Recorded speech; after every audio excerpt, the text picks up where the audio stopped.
বাংলাদেশে নিযুক্ত ইরানের রাষ্ট্রদূত মনসুর চাভসি এবং তার স্ত্রী জাহেদা চাভসি সোমবার বিকেল 4:30টার দিকে বগুড়ার শেরপুর উপজেলার ঐতিহাসিক খেরুয়া মসজিদ পরিদর্শন করেন।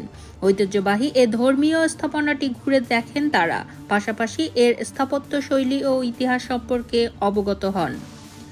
রাষ্ট্রদূতের এ সফরকে কেন্দ্র করে এলাকায় নেওয়া হয় ব্যাপক নিরাপত্তা ব্যবস্থা। পুলিশ মোতায়েন, চলাচল নিয়ন্ত্রণ এবং পর্যাপ্ত প্রস্তুতির মাধ্যমে স্থানীয় প্রশাসন সফরটি সুষ্ঠুভাবে সম্পন্ন করতে সক্রিয় ভূমিকা রাখে। পরিদর্শনকালে রাষ্ট্রদূতের সঙ্গে ছিলেন তার স্ত্রী জাহেরা চাভসি।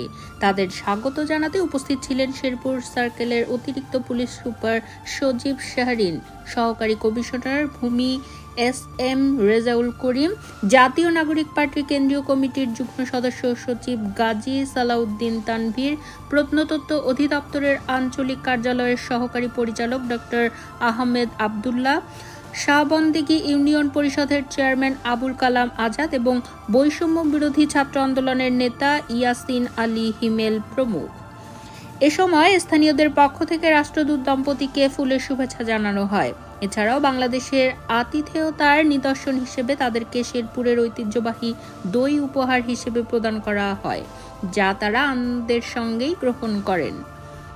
খেরুয়া মসজিদ পরিদর্শন শেষে প্রত্নতত্ত্ব অধিদপ্তরের সহকারী পরিচালক ডক্টর আহমেদ আবদুল্লাহ জানান, ইরানের রাষ্ট্রদূত 3 দিনের সফরে দেশের উত্তরাঞ্চলে এসেছিলেন। খেরুয়া মসজিদ পরিদর্শনের মধ্য দিয়ে তার এ সফরের সমাপ্তি হয়েছে বলেন তিনি। এই সফর বাংলাদেশ ও ইরানের মধ্যকার সাংস্কৃতিক সম্পর্ক আরও মজবুত করবে। খেরুয়া মসজিদ একটি মুঘল স্থাপত্যে অনুপ্রাণিত ঐতিহাসিক নিদর্শন, যা বাংলার মুসলিম স্থাপত্য ঐতিহ্যের অন্যতম গুরুত্বপূর্ণ প্রতীক হিসেবে বিবেচিত। এই স্থাপনাটি দেখতে প্রতি বছর দেশি বিদেশি পর্যটক ও গবেষকরা ছুটে আসেন।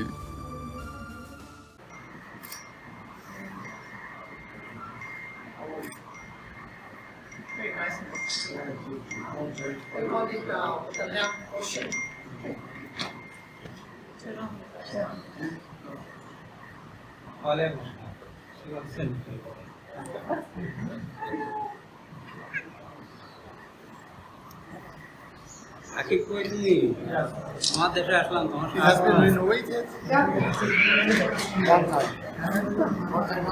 ভাইয়া, বাসার সবাই কেমন আছে? ভালো আছে।